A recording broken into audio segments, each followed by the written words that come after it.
আমরা ছোটোবেলায় যখন ভোট দিতে যেতাম, ওই যে চেয়ারম্যান মেম্বার ইলেকশন, ওইটা আমরা আমাদের একটা ফুর্তির বিষয় ছিল। তেমনি আমাদের অভিনয় শিল্পী সংঘেরও যে আমরা ভোট দিতে আসি, এটা একটা মজার একটা বিষয়, মানে আমরা এনজয় করি ভোট দিয়ে।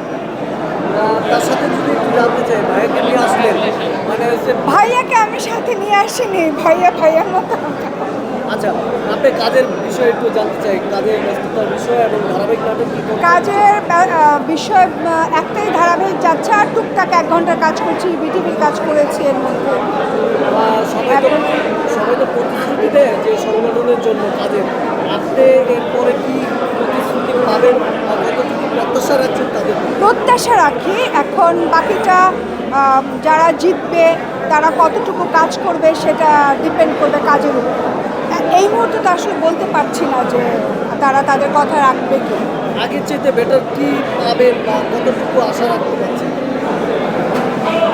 এখন বলতে পারছি না, সত্যি বলতে পারছি না। কারণ আপনি আমাকে জিজ্ঞেস করছেন যে আগে আমি তো আর ভোটে দাঁড়াইনি। আমি যদি দাঁড়াতাম তাহলে আমি আপনাদের একদম বলতে পারতাম যে না, আমি এই কাজটি আমি করব, তাহলে আমি কাজ করে দেখিয়ে দিতে পারতাম। আমি তো ভোট দিতে আসছি, কে কী করবে এটা তো এখনও বুঝতে পারছি না।